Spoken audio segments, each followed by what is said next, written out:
తీవగా నిను వలచి పువ్వునై ఉన్నాను, తావిదోతిక పంపి దారికెదురున్నాను.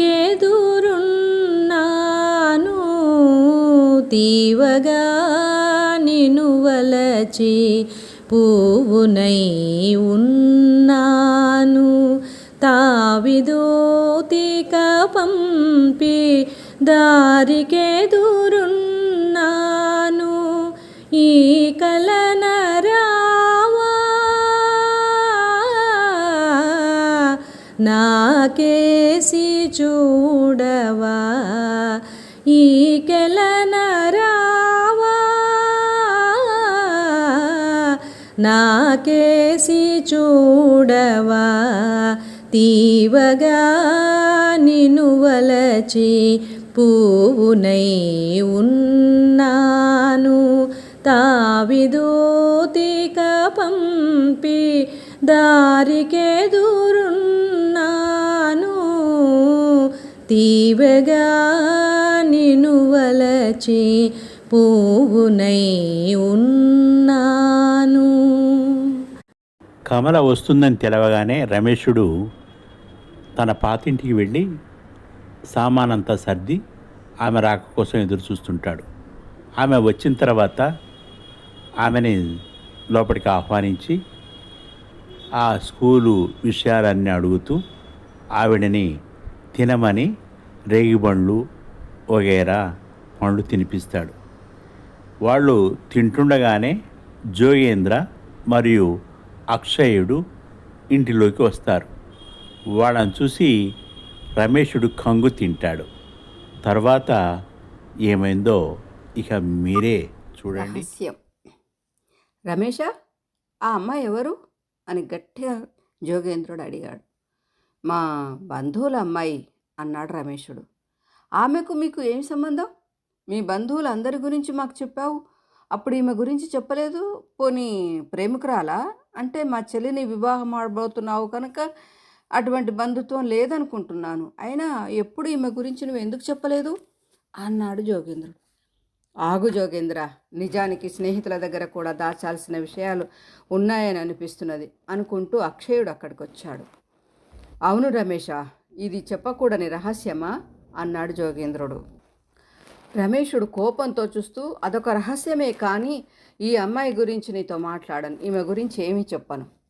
కానీ నేను ఈమెను గురించి తెలుసుకోవాలనుకుంటున్నాను. ఎందుకంటే హేమనళిని నా చెల్లెలు.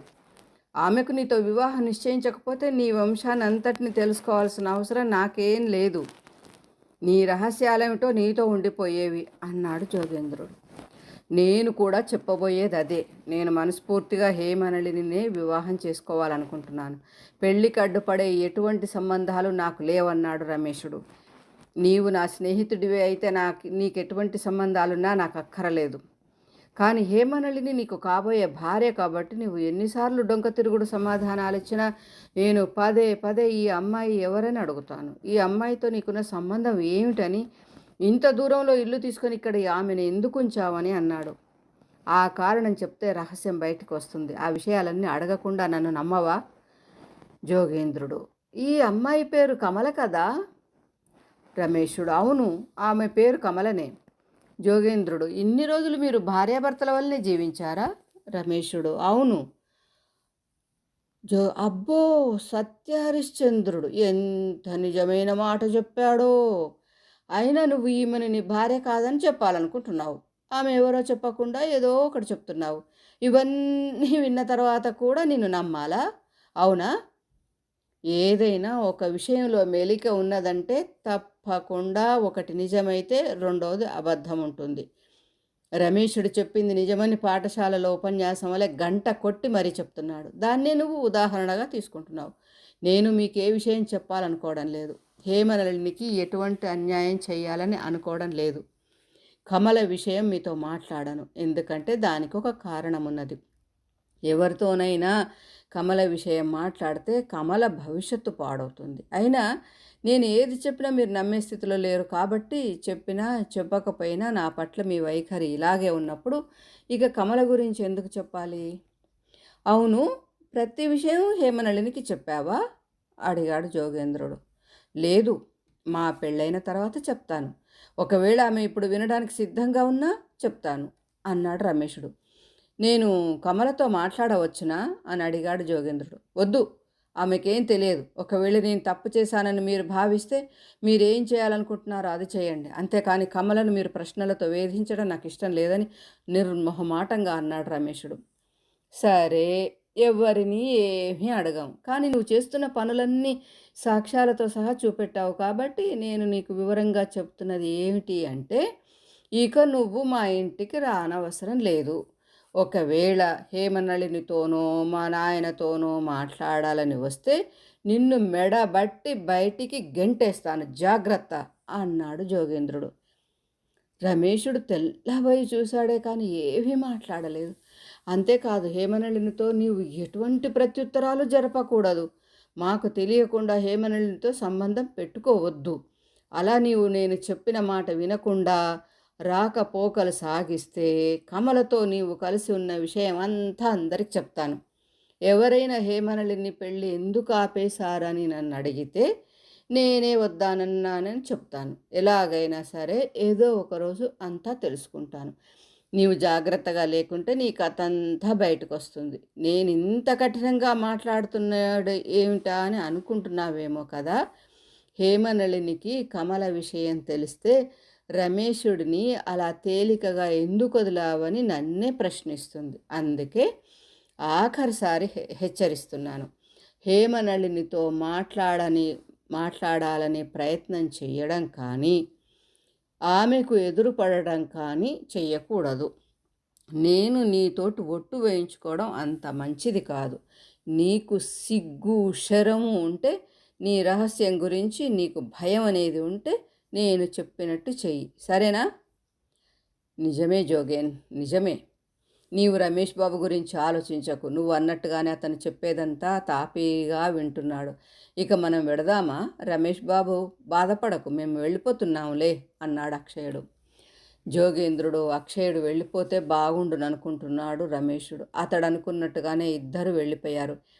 వాళ్ళిద్దరూ చేసిన అపవాదుకు మాట్లాడిన మాటలకు మెదడు వేడెక్కిపోయింది, మనసు మొద్దుబారిపోయింది. ఇలా ఉన్నప్పుడు అలా కాసేపు బయట తిరిగి వస్తే మనశ్శాంతి దొరుకుతుంది అనుకున్నాడు. కానీ కమలను ఇంట్లో ఒక్కదాన్ని విడిచి వెళ్ళడం ఇష్టం లేదు. అందుకే పక్క గదిలోనికి వెళ్ళాడు. కిటికీ దగ్గర తలుపు రెక్క పట్టుకొని బజారు వైపు చూస్తూ నిలబడింది కమల. రమేషుడు వచ్చినట్టు కాలు చప్పుడు విని ఇటువైపు చూసింది. రమేషుడు కింద కూలబడ్డాడు. వాళ్ళెవరు? ఈరోజు ఉదయం మా బడికొచ్చారు అని అడిగింది కమల. మీ బడికి వచ్చారా? ఆశ్చర్యంగా అడిగాడు రమేషుడు. అవును, మీతో ఏం మాట్లాడారు అని అడిగింది కమల. నీకు నాకు మధ్య ఉన్న సంబంధం ఏమిటి అని అడిగారు. కమలకు చిన్నప్పటి నుండి ఎప్పుడు ఎవరితో ఎలా ఉండాలో ఎవరూ నేర్పించలేదు. అందుకే పసితనం ఉట్టిపడుతుంటే ముఖం ఎర్రబడేటట్టు సిగ్గుపడింది. మా మధ్య ఎటువంటి సంబంధం లేదని చెప్పాను అంటూ ఇంకా ఏదో చెప్పబోతుండగా సంతోషంగా ఉన్న తనను ఆ విధంగా అనడంతో అర్థం లేకుండా మాట్లాడకు అన్నది కమల. కమల తన విషయమంతా వారికి చెప్పాననుకున్నదా పొరపాటున అని ఆశ్చర్యపోయాడు. ఇంతలో ఒక కాకి పండు ముక్కున కరుచుకొని ఎత్తుకుపోతున్నది. ఆ విషయం చూసి కమల అరిచింది. ఆమె రెండో గదిలోకి వెళ్ళి పండ్లున్న పళ్ళెం పట్టుకొని మీరు తినరా అని రమేషుడు ముందు పెట్టింది. రమేషుడికి ఆకలి చల్లారిపోయింది. కమల అడగగానే అవును కమల, నువ్వు తిన్నావా అన్నాడు. భారత స్త్రీ భర్త తిన్న తర్వాతనే తినాలనే ధర్మాన్ని పాటిస్తూ మీరు మొదలు తినండి, తర్వాత నేను తింటాను అని అన్నది. ఆ మాటలతో రమేషుడు ఉలిక్కిపడ్డాడు. అమాయకురాలైన ఆ అమ్మాయి తనను భర్తగా భావించడంతో అతని కళ్ళు చెమ్మగిల్లాయి. కానీ ఆమె మాట్లాడుతుండడంతో తన బాధ పక్కకు నెట్టి తినడం మొదలుపెట్టాడు. తినడం పూర్తి కాగానే కమల, మనం ఈ రాత్రికి ఇల్లు ఖాళీ చేసి వేరే ఎక్కడికైనా పోవాలి అన్నాడు. ఈ మాట తమ ముఖం చిన్నబుచ్చుకొని నేను మళ్ళీ అక్కడికి వెళ్ళనన్నది. మరి బడిలో ఉంటావా? వద్దు వద్దు, నన్ను బడికి పంపకండి. అక్కడ అమ్మాయిలంతా మీ గురించి అడుగుతుంటారు, నాకు సిగ్గవుతుంది. మరి నీవు వాళ్ళకి ఏమని చెప్తావు? నేను వాళ్ళకి ఏమీ చెప్పను, కానీ సెలవులో బడిలో ఉండటానికి నీవెందుకు ఒప్పుకున్నావు అని అడిగారు. నేనని పూర్తిగా చెప్పలేక బాధపడింది. అతను నాకు బంధువు కాడని చెప్పలేకపోయావా అన్నాడు రమేషుడు. కమల అసహనంగా చూస్తూ పిచ్చి మాటలు మాట్లాడకు అని మళ్ళీ మాట్లాడటం మొదలుపెట్టింది. ఇప్పుడు నేనేం చేయాలని అనుకుంటున్నా అన్నాడు రమేషుడు. జోగేంద్రుడు హేమనళినితో ఏమని చెప్పాడో, హేమనళిని ఏమనుకుందో, హేమనళిని చూడకుండా మాట్లాడకుండా నేను ఉండలేను. అసలు ఏమవుతుందో కూడా ఊహించలేకున్నాను. ఈ రహస్యం అనే పురుగు నా జీవితాన్ని కొరికివేస్తున్నది. దీనికి నివారణే లేదా? ఇలా పలు విధాల ఆలోచిస్తున్నాడు. కలకత్తాలో ఉన్న తన స్నేహితులకు, తనంటే ఇష్టం లేని బంధువులకు, కమలకు తనకు ఉన్న సంబంధం గురించి మాట్లాడటమే కాలక్షేపంగా మారిందని అర్థమైంది. ఇప్పుడు కమల తన భార్య కాదని చెప్పినా పెద్దగా ప్రయోజనం ఉండదనుకొని ఇక్కడి నుండి వేరొక చోటికి వెళ్ళడమే ఉత్తమం అనుకున్నాడు. కానీ కమలను వదిలిపెట్టిపోవాలనుకోలేదు. ఆమె అతని వైపు చూసింది. మీరు ఎందుకో బాధపడుతున్నారు. ఒకవేళ మీరు ఇంటికి వెళ్ళాలనుకుంటే నాకు ఇష్టం లేకపోయినా వస్తాను అన్నది. పాపం ఆ చిన్నపిల్ల తన ఇష్టాన్ని కూడా వదులుకొని రమేషుడు చెప్పినట్టు వినాలనుకునే ఆ వినయాన్ని చూసి అతని మనసు ద్రవించింది. మరో దారి కనపడలేదు. ఆమె పాత ఇంటికి వస్తానన్న సంగతి పరధ్యానంలో వినడం వల్ల మర్చిపోయి కమల వైపు తేరిపార చూస్తున్నాడు.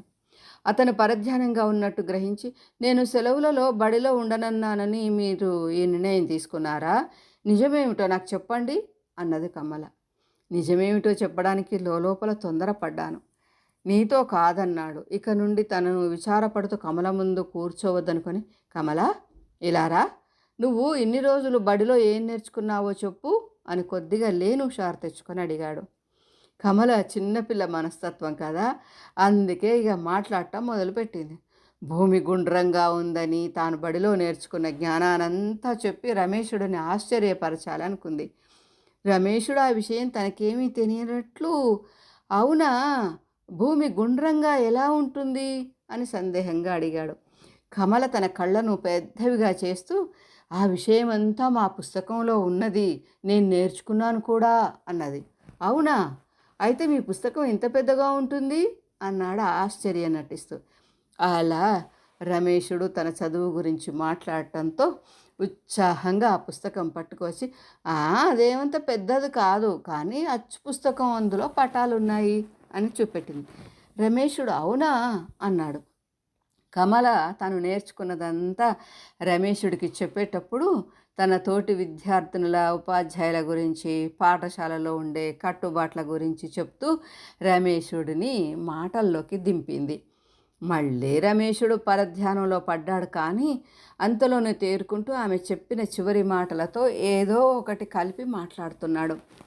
చెప్పే విషయాలకు రమేషుడు అడిగే ప్రశ్నలకు పొత్తు కుదరకపోవడంతో, పోండి, నేను చెప్పిన విషయాలు మీరు వినడం లేదు అని విసురుగా లేచి నిలబడింది. కమల ఇలారా, అలా కోపగించుకోకు, ఈరోజు నా మనసేం బాగాలేదు అని తొందరగా అన్నాడు. అయ్యో, మీ మనసు బాగాలేదా, ఏమైంది అని పదే పదే అడిగింది.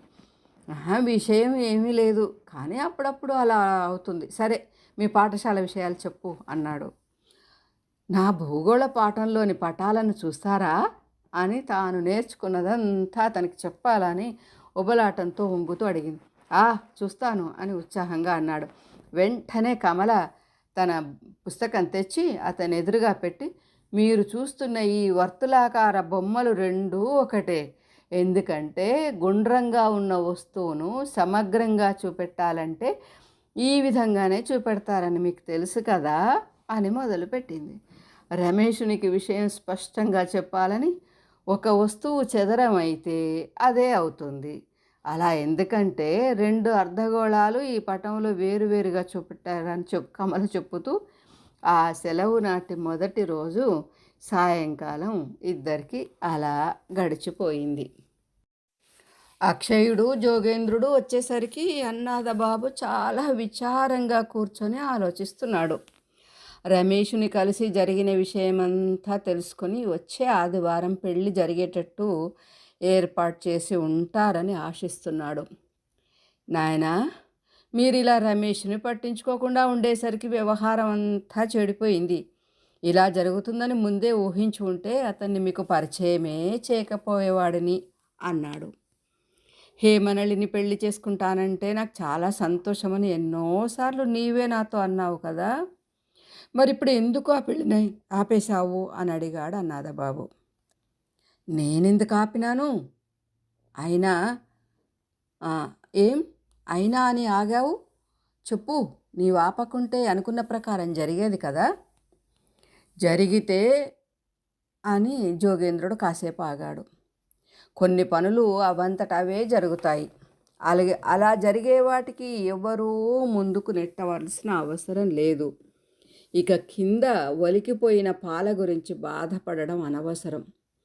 ఇక ముందు ఏం చేయాలో ఆలోచిస్తే మంచిది అన్నాడు అక్షయుడు కొద్దిగా వంకరగా నవ్వుతూ. నువ్వు రమేష్ని చూసావా జోగేన్? కలవరపడుతూ అడిగాడు అన్నాదబాబు. రమేష్ని ఇంట్లో అతని భార్యతో సహా చూసాం. అతని భార్యని పరిచయం కూడా చేసుకున్నామన్నాడు జోగేంద్రుడు. ఆ మాట విని పిడుగుపడిన వాడి వలె, ఏమిటి భార్యని పరిచయం చేసుకున్నారా అని నోట మాట రాక కీచు గొంతుతో అరిచాడు అన్నాదబాబు. అవును, రమేష్ని భార్యను చూసి వచ్చాం అన్నాడు జోగేంద్రుడు. నువ్వు చెబుతున్నది ఏ రమేష్ని భార్యను చూశారు? మన రమేషుడే. ఆయన వెళ్ళింది పెళ్లి చేసుకోవడానికే. అతను తన తండ్రి చనిపోతే వెళ్ళాడనుకున్నాను అన్నాడు అన్నాదబాబు. తండ్రి చనిపోకముందే అతని పెళ్ళయింది అన్నాడు జోగేంద్రుడు. చాలాసేపటి దాకా అన్నాదబాబు తల మీద చేతితో రుద్దుకుంటూ ఏమి చేయడానికి పాలు పోక కూర్చున్నాడు. ఇక ఈ పరిస్థితుల్లో హేమను రమేషుడు పెళ్లి చేసుకోడు అన్నాడు. అందుకే మేము అదే విషయం చెప్పాలనుకున్నానన్నాడు జోగేంద్రుడు. సరే, నువ్వు చెప్పదలుచుకున్నదేదో చెప్పు. పెళ్ళి అయ్యే అవకాశం అసలే లేదని అనిపిస్తున్నది మీ మాటలు వింటుంటే. అందరికీ ఈ ఆదివారం పెళ్ళి కాదని తెలిపాము, మళ్ళీ అందరికీ వివాహమే కాదని తెలుపవలసి వస్తుంది. అవసరం లేదు. మీరు అనుకున్నట్టు ఈ ఆదివారం నాడే మరొక అబ్బాయితో హేమనళిని పెళ్లి చేసేద్దాం. అవి కూడా మనం ఇదివరకు కొన్ని సంబంధాలు అనుకున్నాం కదా, వాటిలో ఒకదాన్ని నిర్ణయిద్దాం. ఈ పెళ్లి విషయంలో నువ్వు చేయదలుచుకున్నది ఏమిటి అని ఆశ్చర్యంగా అడిగాడు. నాయనా, రమేషుడికి బదులుగా వేరొక అబ్బాయిని వెతికి హేమనళిని పెళ్లి చెయ్యకుంటే సమాజంలో మన పరువు మర్యాద గంగలో కలిసిపోతుంది అని జోగేంద్రుడు అక్షయుని వైపు చూశాడు. అక్షయుడు సిగ్గుతో నేల వైపు చూస్తున్నాడు. ఇంత తొందరగా వరుడెక్కడ దొరుకుతాడు అన్నాడు అన్నాదబాబు. మీరా విషయంలో బెంగపడాల్సిన అవసరం లేదు అన్నాడు జోగేంద్రుడు. కానీ హేమనళిని ఒప్పుకోవాలి కదా అన్నాడు అన్నాదబాబు. రమేషుడు ఇలా మోసం చేశాడని విన్న తర్వాత ఆమె తప్పక ఒప్పుకుంటుంది అన్నాడు జోగేంద్రుడు. సరే, నీకేదని మంచిదనిపిస్తే అదే చేసేయి. జరిగింది తలుచుకుంటే వృధాయే. హేమనళినికి రమేషుడే తగినవాడు. అతను మంచి స్థితిమంతుడు, బాగా చదువుకున్నవాడు, తెలివైనవాడు, వ్యవసాయం మీద రాబడి కూడా ఎక్కువే. అతనికి రమేష్ హేమనళిన పెళ్ళైన తర్వాత అట్టావాకు వెళ్ళి వకాల్తా చేస్తానని నిన్ననే నాతో చెప్పాడు. చూడు, ఇంతలోనే ఏమైందో అన్నాడు అన్నాదబాబు. నాయనా, ఇక ఆ విషయం గురించి మీరు బాధపడకండి. రమేషుడు అట్టావాకు వెడితే వెళ్ళనియండి. హేమను వెంటనే పిలిచి ఈ పెళ్లి విషయం మాట్లాడితే బాగుంటుంది. మనకెక్కువ సమయం లేదు అన్నాడు జోగేంద్రుడు. అతడు బయటకు వెళ్ళి 2-3 నిమిషాలలో హేమనళినితో సహా వచ్చాడు. అక్షయుడు మూలనున్న పుస్తకాల అలమరా వెనక నిలబడ్డాడు. హేమ, కూర్చో, నీతో మాట్లాడాలి అన్నాడు జోగేంద్రుడు. హేమనళిని నిశ్శబ్దంగా కూర్చొని ఏం మాట్లాడతారో మాట్లాడని అనుకున్నది. రమేషుడు ఎంత మోసకారో గ్రహించావా? అతను మన ఇంటికి దూరంగా భార్యతో కాపురం పెట్టినట్టు నీకు తెలిసిందా అని అడిగాడు జోగేంద్రుడు. హేమనళిని తల ఊపింది. ఏదో కారణం ఉండి ఉంటుంది, అందుకే కొద్ది రోజుల దాకా పెళ్లిని వాయిదా వేశాడు కావచ్చు అన్నాడు జోగేంద్రుడు. కారణం ఉండే వాయిదా వేశాడు కావచ్చును, కళ్ళెత్తకుండానే జవాబిచ్చింది హేమనళిని. ఏదో ఒక కారణం కూడా అనుమానించేదై ఉంటుందని తెలుసు కదా అన్నాడు జోగేంద్రుడు. నేను అలా అనుకోవడం లేదు అని తల అడ్డంగా ఒప్పింది. జోగేంద్రుడు రమేషుడి ఇంటికి వెళ్ళి కమలను చూడడం, రమేషునితో మాట్లాడటంతో చాలా కోపంగా ఉన్నాడు. అందుకే కోపంగా రమేషుడు తండ్రితో తన ఊరికి ఎప్పుడు వెళ్ళాడో జ్ఞాపకం ఉన్నదా? అక్కడికి వెళ్ళిన తర్వాత చాలా రోజుల దాకా మనతో కలవలేదు, ఒక ఉత్తరం కూడా రాయలేదు. ఎందుకు? అతని వాళ్ళకి ఎప్పటి వల్ల లేనే లేదు. ఎందుకంటే అతడు ఊరికి పోయే వరకు కూడా మన ఎదురింట్లో ఉండేవాడు. రోజుకు 2-3 సార్లు మన ఇంటికి వచ్చేవాడు. ఆ సంగతి మీ అందరికీ తెలుసు. ఎప్పుడైతే అతని ఊరు నుండి కలకత్తాకు వచ్చాడో, చాలా దూరంలో ఎక్కడో ఎవరూ తెలియని వీధిలో ఇల్లు అద్దెకు తీసుకొని కాపురం పెట్టి కనీసం మనలను కలవడానికి కూడా రాలేదు. హేమ, నువ్వు రమ్మని పిలిస్తే మన ఇంటికి వచ్చాడు. నేను ఇక్కడ ఉంటే అలా జరగకపోయేది అన్నాడు. హేమనళిని ఒక్క మాట కూడా మాట్లాడలేదు. రమేషుడు అలా దూరంగా నివసించడం మొదలుకొని అతని ఈ పనులు మీకు అతని మీద అనుమానం రాలేదా? అయినా అతనంటే మీకు అంతులేని విశ్వాసం కదా. హేమనళిని ఏమీ అనలేదు. మంచిది, మీరెవరిని అనుమానించారు కదా అనేది చివరకు తేలిన విషయం. అయినా కూడా ఇప్పుడు నేను చెప్పేది నమ్ముతారా? నేను బాలికల పాఠశాలకు వెళ్ళాను. అక్కడ రమేష్ను భార్య వసతి గృహంలో ఉన్నట్లు తెలిసింది. సెలవులలో కూడా ఆమె అక్కడే ఉండే ఏర్పాటు రమేష్ చేశాడని తెలిసింది. 2 రోజుల కిందటే ఆ పాఠశాల ప్రధానోపాధ్యాయురాలు కమలను బడిలో ఉండేందుకు అనుమతి లేదని ఉత్తరం రమేషుడికి రాసింది. బడికి సెలవులు ఇవ్వడంతో బండిలో కమలని ఇంటికి పంపారు. నేను వెళ్ళేసరికి కమల పండ్లు కోస్తుండగా రమేషుడు ఆమె ఎదుట నేలపై కూర్చొని ఆమె పండ్ల ముక్కలను ఇస్తుంటే తాను తినడం నేను కళ్ళారా చూశాను. అదే విషయం రమేష్ను కూడా అడిగాను. అతను ఏమీ చెప్పనన్నాడు. కమల తన భార్య కాదని చెప్పడానికి ప్రయత్నించాడు, కానీ మేమా నమ్మేవాళ్ళం. కానీ అతడు ఏ విషయం చెప్పలేదు. ఇంత చెప్పినా మీరు రమేషుడిని నమ్ముతూనే ఉన్నారా అని అడుగుతూ జోగేంద్రుడు చెల్లెలు వైపు చూశాడు. ఆమె ఏమైనా చెప్తుందో ఏమో అనుకున్నాడు. ఆమె తెల్లబోయి తన బలాన్నంతా కూడా గట్టుకొని కుర్చీ చేతులను వడిపెడుతున్నది. కాసేపటికి ఆమె తల ఒరిగిపోయింది, మూర్ఛపోయి నేల మీద పడింది. అన్నాద బాబు, ఏమైంది ఏమైంది హేమ అంటూ వాళ్ళు చెప్పేదంతా అబద్ధం అబద్ధం అని అరుస్తూ నేల మీద నుండి కూతురు తల ఎత్తి తన రొమ్ము కానిచ్చుకొని ఏడుస్తున్నాడు.